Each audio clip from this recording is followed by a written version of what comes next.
Right now on ABC 10 News at 4 o'clock, breaking news out of Vista.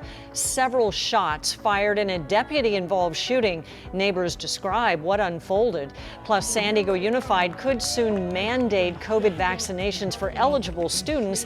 A vote on that expected today. We're live at district headquarters. And extra sick leave given to many Californians during the pandemic will expire in just days.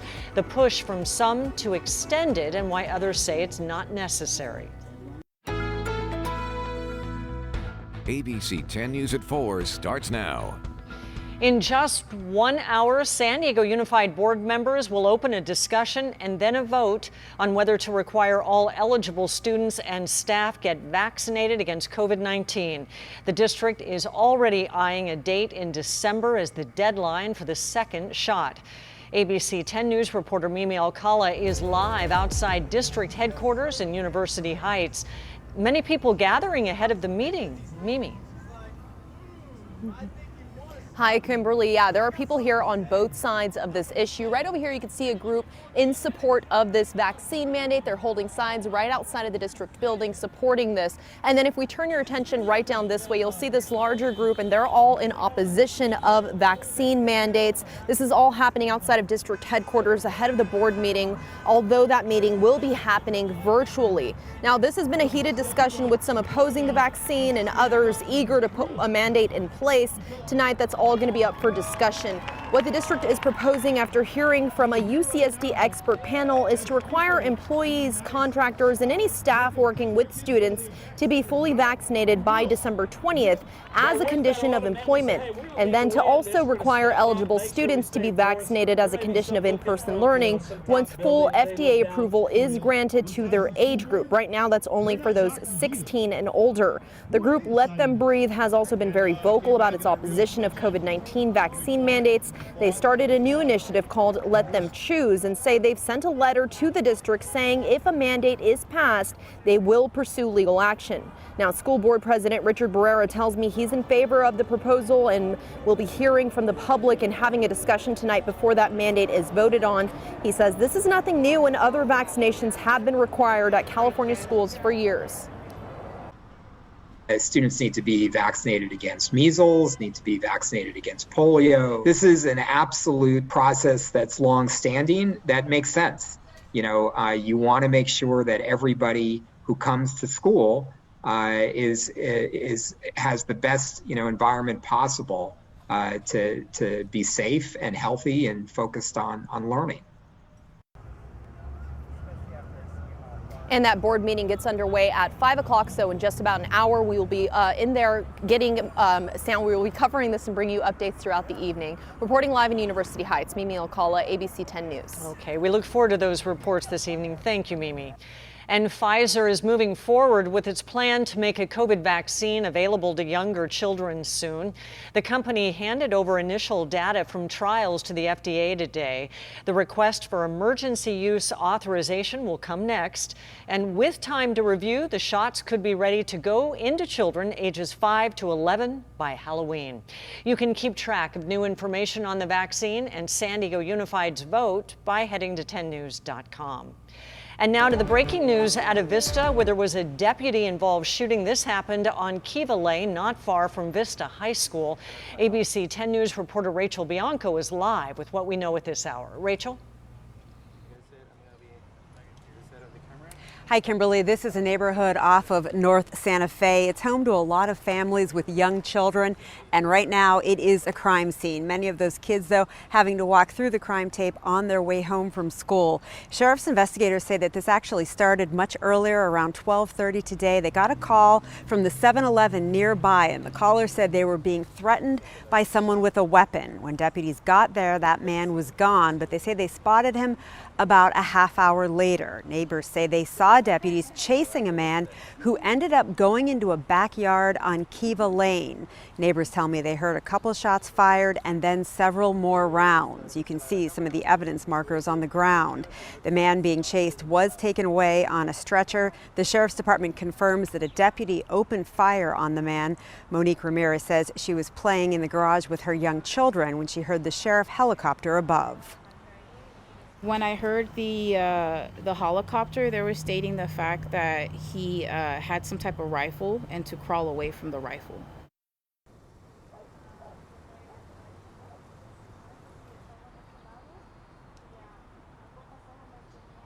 Neighbors say the man was also in a nearby parking lot slashing the tires of a van and that he appeared to be cutting himself. Again, we do not know his condition at this point. Vista High School and another nearby school were locked down briefly this afternoon. We're waiting for more information from the Sheriff's Department about exactly what happened out here. Reporting live in Vista, Rachel Bianco, ABC 10 News. Thank you, Rachel. And you can monitor any new developments on this story with our ABC 10 News mobile app. It's free in the App Store. Now to our weather as we take a live look outside. Another cool, drizzly start to the day, and meteorologist Angelica Campos tracking the changes underway. Hi, Angelica. Hi, Kim. We get to see a little bit more sunshine today, so that's certainly a nice change in the county. That's helping to bring temperatures up a couple of degrees. Right now it is 70 degrees in San Diego, Kearney Mesa also at 70, 72 in Oceanside and 73 in El Cajon, 69 degrees in Ramona, where the skies are partly cloudy. As we look at the conditions and what we're going to see over the next couple of hours, temperatures will gradually drop, but it is going to be a comfortable evening. You may need those sweaters later tonight and most certainly tomorrow morning. The winds out of the west are going to be gusting at times through the evening in the mountains and deserts before shifting out of the east tomorrow and bringing changes with warmer conditions later in the week. You can already see the clouds are quickly building. We'll have more in your 7-day forecast. Thank you, Angelica.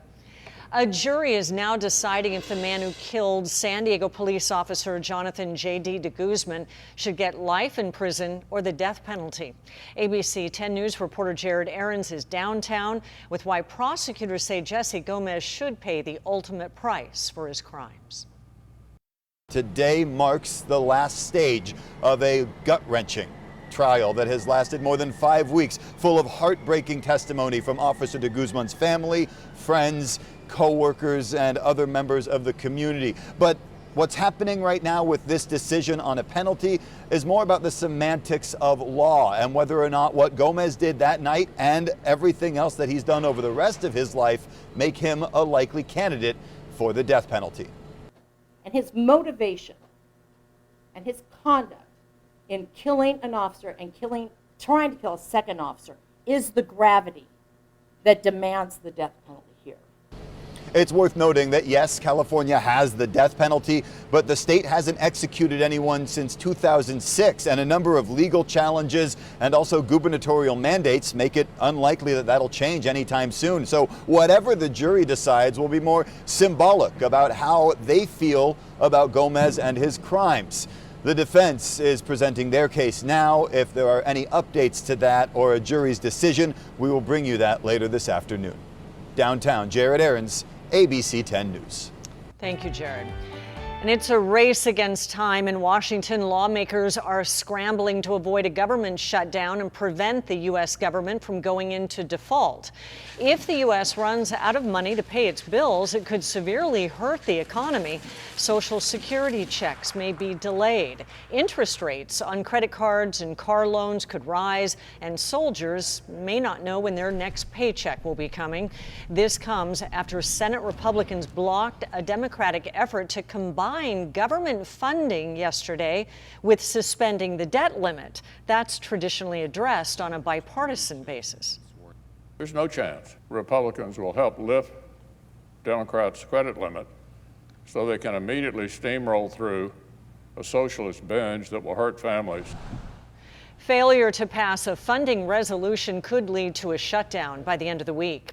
And top military officials testified in front of Congress today. They defended the decision to get U.S. troops out of Afghanistan by the end of August. The chairman of the Joint Chiefs of Staff argues the deadly outcome in Kabul would have been worse if troops were still there. We would have had to re-seize Bagram, we would have had to clear Kabul, the 6,000 Taliban that were already in Kabul. That's what would have happened beginning on the 1st. And that would have resulted in significant casualties on the U.S. side, and it would have placed American citizens that are still there at greater risk. There was also a stunning takeaway when the generals testified. They recommended leaving 2,500 troops in Afghanistan during the withdrawal, something President Biden denied when interviewing with ABC's George Stephanopoulos. And when General Milley was asked if he considered resigning after his recommendation was ignored, he deferred to the commander-in-chief. It would be an incredible act of political defiance for a commissioned officer to just resign because my advice is not taken. In President Biden's interview with George Stephanopoulos last month, he said that his advisors were split on Afghanistan recommendations. And when pressed on leaving 2,500 troops in, he said, "No, not that I can recall."